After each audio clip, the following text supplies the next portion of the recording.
xam naa ñu bàyyi suñu mbokk yi ñu répondre question yi fi jot a ñëw.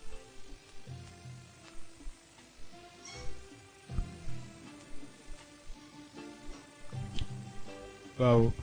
ñu ngi jaajëfal ñëpp di wan di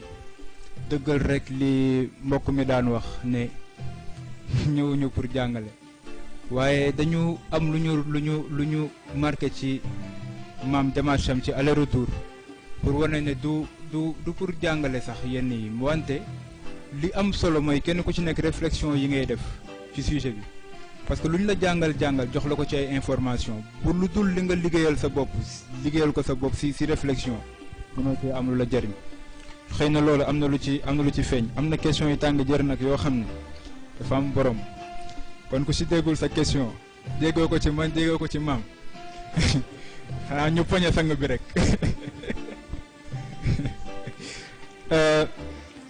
Pape Mor am na lu mu laajte ci zikr bi ngay def di ko defee sa physique ban moment lay jóge ci sa physique nekk yiw sànq laay gis fenn fu sëriñ di wax ne benn bindkat dafa ne àdduna wala boog ci lislaam ni muy yaree amul lenn lu nit di def loo xam dañuy jàpp ne c'est purement pour un intérêt qui renvoie à la dimension matérielle wala beneen soxla boo xam ne ça renvoie uniquement à la dimension spirituelle nee nañ bépp aajo bu nit am lépp lu nit def forcément dimension matérielle am ak dimension spirituelle am dinañ ci jariñu parce que am na fii bis fu góor gi di jàngalee ni suñu cër yii ñu amee dañu amee connexion directe ak suñu xol liñ ciy def muy jëf ju baax mooy defar sa xol liñ ciy def muy jëf ju bon mooy yàq sa xol kàddu gu bon nga di ko dégg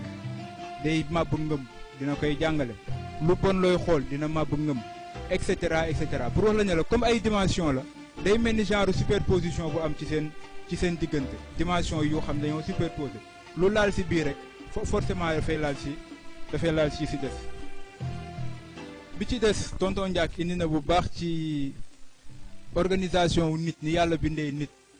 xëy na discuter nañu si lu bëri ci ne xëy na bu ñu nee composante physique de l'homme mën nañu xalaat anatomie xam naa nag docteur nga fi waroon fekk Ibrahima Niang suñu équipe la bokk ñu ngi koy nuyuwaale dafa xaw a sori problème bi mooy du problème anatomie kese parce que xëy na si gëstu yi indi nañ xool nañu anatomie descriptive ñoom jàngal nañu anatomie fonctionnelle jàngal nañu interaction yi am si anatomie si wàllu physiologie wante objectifu cours bi wala boog objectifu gëstu bi du ne jàng cër yi kese mais da nga koy placer ci système bi dans son ensemble ci lanam mooy jëriñ système bi moo tax bu ñu nee utilité du utilité wu membre bu ne bonne utilité la am pour beneen bi si wàllu interaction mais utilité wu jëmm ji ci projet wu doon évoluer bi nga bëgg a évoluer pour nekk humain utilité boobu noonu moo gën a tax ñuy wax xëy na waroon nañ ko gën a leeral bi ñuy tàmbali mais physiologie lu ñu si mën a dimbali la parce que ni yàlla organiser nit xam nga wax nga nit organisme am ñu ne am na ay appareil yi si seen biir am na ay organes yi ay tissus ñoo ko composé tissus yi am na ay cellules mais kenn mënula wax ñaata cellules ñoo am ci doomi aadama mais maam mii wax na ni cellules yi am na yu ko gën a ndaw yu nekk ci biir muy gën di tuuti di dem rek dañ faa yeggagul moo tax am na loo xam ne xamaguñ ko comme nit ni mu bokkee ci àddina bi gën di màgg di dem moo lay wan ne li ñuy wax ne l'homme est au centre de la création xëy na am na lu mu siy jàngale mais yooyu yëpp yu jar a topp la parce que day tax ba léegi sanurihim ayatina fil afaq gëstu bi ngay gëstu si piste d'investigation yàlla def ci yow ba xam ne lii kat li mu ne cette merveille d'ingénierie divine am na lu tax yàlla def ko beneen bi ci des est-ce que la dimension physique dafa nekk au service des autres dimensions ba bu may am beneen réponse de waaw laay jàpp parce que góor gi dafa wax ni élection wu nit ak doomu aadama bi mu demee ba war a jeex bi ko yonent bi di réussir gañaloo nit nan la gañaloowee nit dafa jël aadamiya def ko arsh boo xam ne ci la insaaniya di toog aadamiya lan moo ko composé nee na nit wala boog ibnu aadam li ko lié si dund bi liaison corporelle la ak liaison bu dellu ci souffle de vie maanaam nafsam liaison loolu moo ko lié si dund bi mais bu dul woon ñaar yooyu noonu dañoo nekk au service de l'autre dimension insaniya parce que nee na insaniya liaison bu dellu ci xel la ak bu dellu ci ruux léegi ñaar yooyu nag ñoo war a utiliser li nga xam ne mooy aadamiya bi am na feneen fu mu koy jàngalee wax ne sax insaniya ñëwul ma nga ca kaw ibnu aadam moo nekk ci suuf mais nag effort bi jëmm ji nekk ci suuf def mooy établir lien bi ba nga xam ne insaniya bi dina ko fekk si liaison bu dul dagg daal di am mais liaison boobu noonu jikko mooy tax mu am te moom la maam Cheikh indi si chiyamun tu xaqiqu jawharal insaan foofu insaaniya la indi mu indi jawhar bi nga xam ne buñ tuddee insaan loolu moo tax ñu ne insaaniya ay chiyam ay jikko ñooy mën a tax mu am te jikko si jëf lay feeñ muy amal bi nga xam ne moom la ñu indi léegi ndax environnement bi am na impact si dimension physique bi am na ci impact wante yàlla dafa am équilibre bu mu bind mu defaree àddinaam xam nga tudd nañ sax évolution foo nañ ne évolution am na dinañuy wax ne maam Adam par exemple ni mu toll woon nitu tey yi tolluwuñu ko yonent yàlla Nuux ni mu toll woon ci seen époque nitu tey yi tolluwuñu ko nit ñi ni àdduna bi di évoluer noonu la nit ñi di évoluer tout le temps adaptation day am moo tax même bu fekkee ni milieu bi ngay dund dafa am impact ci sa dimension physique mais terewul yàlla def na ay mécanismes d'adaptation yoo xam ne boo jëloon une lignée de génération en génération di nga gis ay transformation yuy am bu ñuy gën di wàcc te loolu noonu milieu bi da koy définir mais dem zone géographique bi ngay dund aussi daf koy définir xëy na yooyu la ñu noté woon peut-être am na yu rëcc sax maanaam maam Cheikh mun ñu ko mottali. waaw ñaari question rek benn bi dañ koy omettre mooy bi Pape Mor loolu laaj wax ni ndaxam mën nañu renverser su nekkee dominance am na ci nu mu tudd sax ci les éléments les 4 éléments de la nature li est-ce que loolu mën nañu ko renverser moom boobu dama koy omettre mais sama xalaatin yaakaar naa ne war na mën a nekk parce que su dul woon loolu daara du am daayira du am tariqa du am tarbiya du am donc peut-être nit ki mën na am yàlla xëy na bindoon na ko yaakaar wax ni haulaay ahlu naar wala ubaali li Serigne Moustapha Sy jàngale waxaat ni haulaay ahlu janna wala ubaali pour man foog naa ni nit ki war na mën nañ koy yar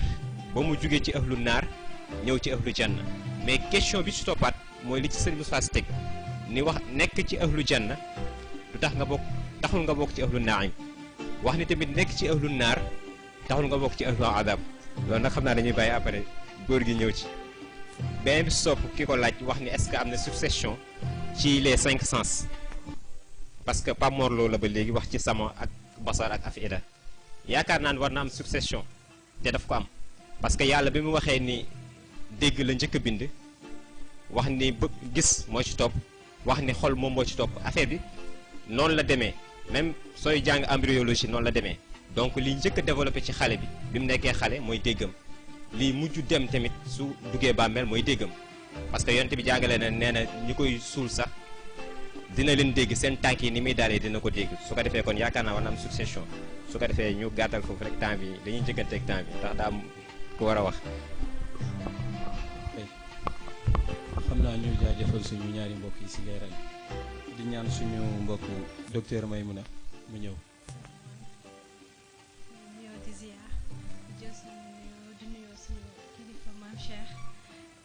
yi mu àndal yëpp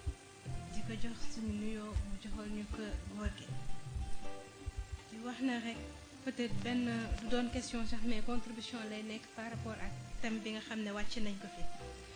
parce que bu ñu xoolee ba ci comme présentation bi ñu def mooy les 5 étapes de la vie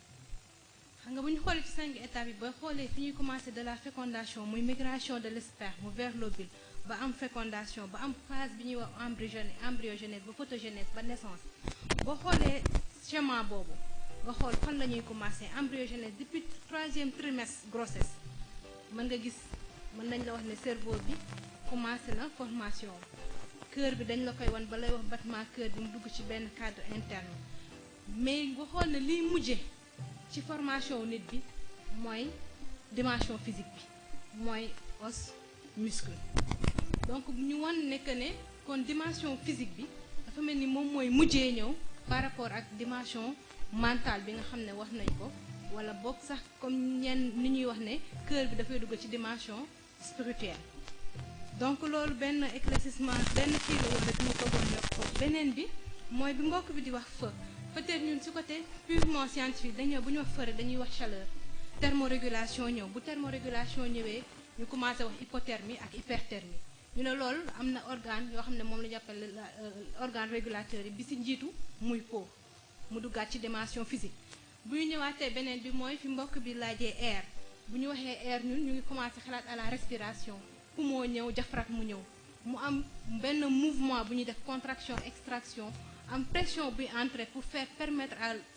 l'oxygène mu dugg, amaat beneen système buy defaat bu diaphragme bi di def pour permettre dioxygène bi génn. donc foofu ñu xam ne que ne soxla nañ foofu poumon, soxla nañ foofu diaphragme pour mu permettre ñu am benn respiration bu normal. bu ñu ñëwaatee feneen fi mooy fi mbokk bi di waxee liquide, ñun bu ñu waxee liquide déjà xel dafay dem ci les cavités cardiaques, mooy cœur bi ak cavité cardiaque yi mu am, vaisseau yi mu àndal pour indi sang bi ak veine yi mu àndal pour retour bi. parce que chaque fois bu cœur bi contracté war dañuy wax ne sang riche en oxygène mooy dem permettre muscle yi nga xam ne moo na ci yaram bi yëpp mu jox ko li nga xam ne mooy dundam. mais bu ko joxee dundam ba pare muscle yooyu déchets yi ñu am dañ koy retourner waat ci veine bi, donc veine bi buy ñëwaat ci cœur bi sang lay indi boo xam ne nii c'est pauvre en oxygène mais c'est riche en dioxygène. diaphragme bi defaat même circuit am, comme ça air en oxygène bi dugg mu génn dioxygène bi mu am, donc air dugg liquide bi dugg foofu. toujours bu ñu waxee aussi ci liquide bi ñu am lu ñuy woowee liquide synovial, mooy articulation, parce que bu fa liquide synovial amul rek articulation difficile. ça veut dire ñi nga xam ne mooy yax yi di daje bi foofu day daal di difficile, dootul nekkati lu yomb. donc bu ñu waxee toujours ci wàllu urine ñu xam ne organe bu nekk ci cœur rek am ci yaram rek am na, ba dugg ci appareil urinaire, ci vessie, urètre, urétère, foofu yëpp urine di fa jaar mën a constitué ba jaar ci maillage urinaire bi génn. bu ñu waxee aussi mooy liquide yi nga xam ne ni gastrique yi dem ci estomac bi. bu ñu waxee tamit ci partie solide ñun li ñuy gën a dem mooy côté muscle ak os. bu ñu demee ci yax dañuy commencer par crâne bi comme ni ko Ndiak ca waxee mu protéger ñu organe noble muy cerveau. nga ñëw dugg ci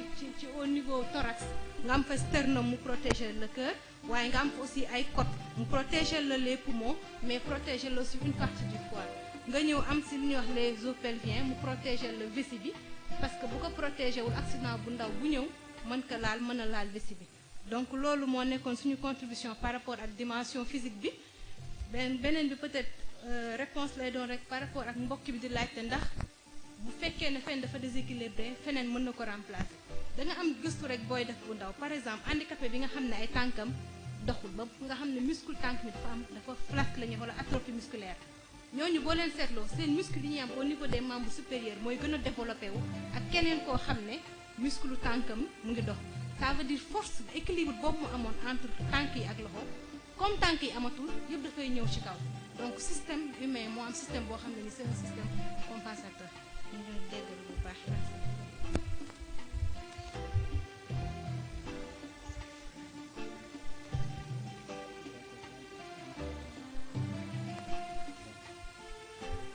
c'est l'expert qui parle.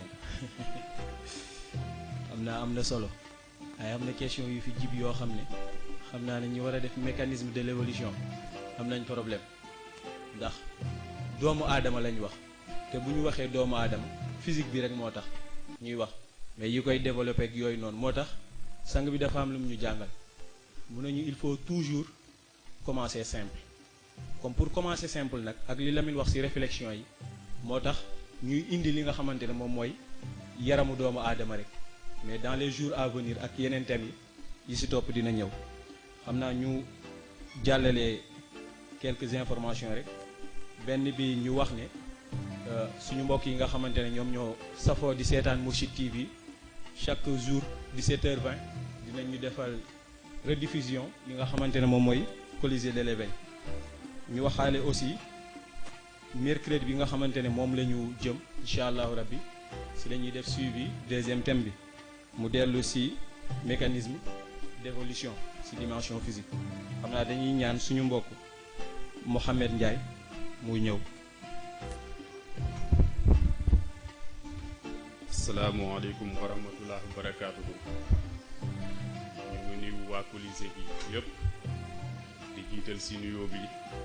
sunu sang sunu sëriñ sunu professeur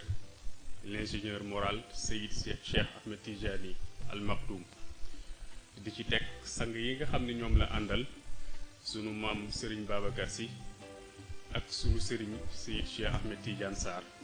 ak sang yëpp yi nga xam ne ñoom ñoo fi nekk. xam naa li ñuy jiital sunu kàddu mooy di remercier kilifa gi ci initiative bi nga xam ne am na ko yaakaar naa ni buñ doon def sunu daje yooyu sous forme de conclave daf ci doon am sunu yéene bi mooy yi nga xam ne ñu ngi ko doon partager ak moom par rapport ak nim ñu yaree ak nim ñu jàngalee dañ doon am yéene képp ku ñu bokkal lii nga mën ci participer. mu mel ni yéene boobu moom la sunu borom concrétiser ci initiative yi ñu di la ci gërëm di la ci remercier di la ci ñaanal ba génération yu ñëw ñuy perpétuer œuvre bii nii. xam naa mu mel ni par rapport ak sunu camarades yi de classe yi ñu bokkal daara ji ñu leen di remercier ñoom tam seen exposé waaye may wax samay ñi ma bokkal pôle spirituel muy professeur Abdoulaye Diop. ak professeur Daouda Ndiaye vous n'avez pas été vigilant ndax xëy na nee naa leen man maa nga ba Mbour waaye di mbokk yi wàcce fii yaakaar naa ne uute na ak leçon yi ñu doon partage ci daara ji mu mel ni cours particulier yi dafa mel ni mu ngi continuer waaw donc waroon ngeen ci bàyyi xel waaye dañu koy defee rek mooy ñun itam dañuy ñaan suñu cours particulier ndax comme Colisée la ñu wax ay gladiateurs ñooy affronté wu mais fii c'est des gladiateurs d'esprit dans un esprit assez positif mu mel ni kilifa gi ci cours d'ouverture bi tudd na benn concept muy concept de réévolution ñu ngi ci doon waxtaan ma ne dafay laaj ñu def ndànk tuuti ndax réévolution bi mu wax humanisme bi ne ci moom moo ko waral muy gis humanité bi ne si ñi si des jàpp ni ñoom li ne si ñoom bu ko booleeg li nga xam ne moom lay indi mu am lu mu jur pour monde bi mais cadre réévolution boobu dama jàpp ni ñëpp dugguñu ci biir ñu ci mel ni ñun dañ réévolution pour ñun daf ñuy tardeel bi ñuy servir mooy renaissance parce que réévolution ki koy def mooy ki yëg ni am na lu mu évoluer mais ki nga xam ne yëg li mu yëg mooy parental la ci li mu ne kooku renaissance rek lay aj boppam pour comprendre ko ku ne xam na ni lait maternel li mu mën ci croissance ay infusion ci ki nga xam ne dafa tëdd ci hôpital ñu di ko perfuser ak ki nga xam ne dañ koy jox yeneen xeetu lekk mënu ko ci croissance parce que stade bi mu toll la baat boobu ñuy wax ci alquran huwa allazi ba'atha fi ummiyyiina rasulan minhum dafay nekk loo xam ni dañ ko war di seetaan parce que li tax sunu borom di ko wax mooy mag ñi nga xam ni bi yonent bi sallallahu alayhi wasallam ñëwee am nañu kersa jël biberon di ci dund waaw mu di leen fàttali ni nit la koo xam ne ku ñu tànn seen biir bien que tànneef bi lu ñuy mettre entre guillemets la waaw pour ñu bañ a am kersa ci biberon ba ñuy jël moo tax mu jox leen baat boobu donc ñun ñu préférons tënk suñu bopp ci cadre renaissance bañ a tënk suñu bopp ci cadre réévolution bu delloo ci thème bi fi mbokk yi wàcce jàngal nga ñu ci aller-retour chapitre 6 la création un chef-d'œuvre d'organisation mu mel ni documentaire bi ñu gis sànq daf ñu fàttali concept yi ñu jàngal ci chapitre boobu noonu parce que wax nga ñu ne foofu cellule bu ci ne ci nit ay univers ak ay multivers ñu ngi ci biir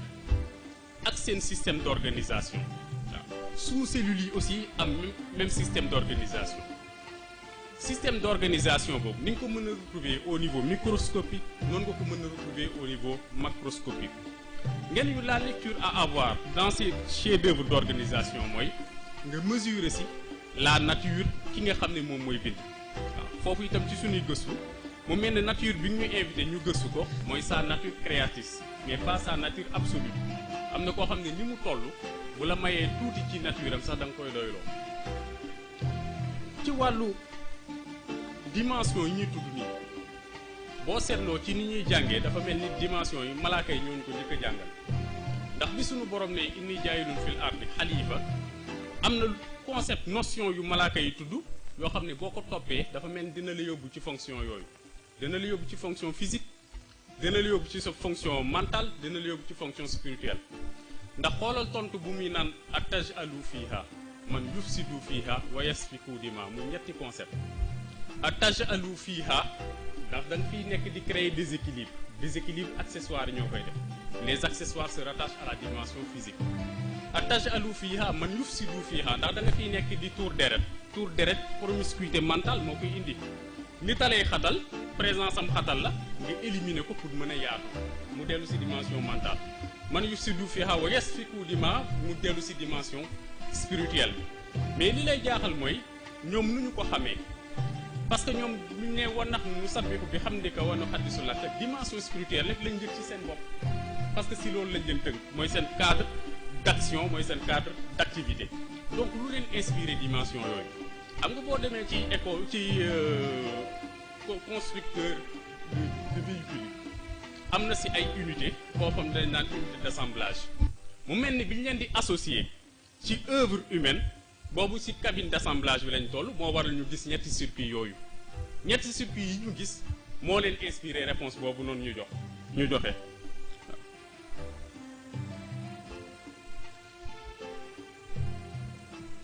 kon nag bu ñu nee circuit atajalu fiha mu dellu ci dimension physique mooy circuit mécanique